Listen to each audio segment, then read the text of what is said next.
রাজ্য পুলিশের ডিজি রাজীব কুমারের সঙ্গে বৈঠকের পরেও আশ্বস্ত হতে পারেননি, এমনটাই জানিয়েছেন সুকান্ত মজুমদার। ডিজিপি সাক্ষাৎ পেতে 2 ঘন্টারও বেশি রাস্তায় বসে অপেক্ষার পর 11 জন ঘর ছাড়াকে নিয়ে ভবানী ভবনে ঢোকেন সুকান্ত মজুমদার, তাপস রায়, অর্জুন সিংরা। এরপর বৈঠক শেষে বিজেপির রাজ্য সভাপতি জানিয়েছেন ডিজি ঘর ছাড়াদের অভিযোগের কথা শুনেছেন, তবে আশ্বস্ত হওয়ার মতো কিছু তারা পাননি। সুকান্ত মজুমদার আরো বলেছেন, ডিজিকে যা যা প্রশ্ন করা হয়েছে তার যথাযথ উত্তর মেলেনি। ডিজি বলেছেন আইন অনুযায়ী কাজ হবে।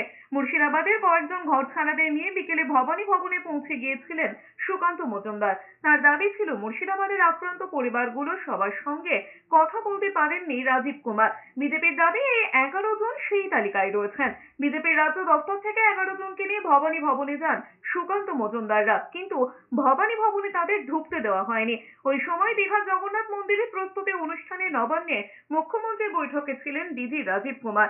পরে ডিজি ভবানী ভবনে এলে সুকান্ত মজুমদারদের বৈঠকের জন্য ডাকা হয়। প্রথমে পুলিশের তরফে 4 জনকে ভিতরে প্রবেশের অনুমতি দেওয়া হলেও বিজেপি নেতারা রাজি না হওয়ায় পরে 11 জন আক্রান্ত এবং 4 জন বিজেপি নেতাকে ভবানী ভবনের বৈঠকের জন্য অনুমতি দেওয়া হয়।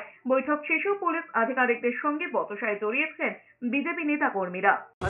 আমরা ডিজিপি সাহেবের সাথে সমস্ত বিষয়, আমাদের দাবি দেওয়া সহ আমরা যে আমাদের গ্রিভেন্স অর্থাৎ আমাদের যে অভিযোগ সেটা বলেছি এবং প্রত্যেকে নিজের নিজের অভিযোগ পরে ডিজিপি সাহেব তাদের শুনেছে, কিন্তু আমরা এখনো পর্যন্ত তার কাছ থেকে আশ্বস্ত হব এই ধরনের কোনো কিছু আমরা অন্ততপক্ষে।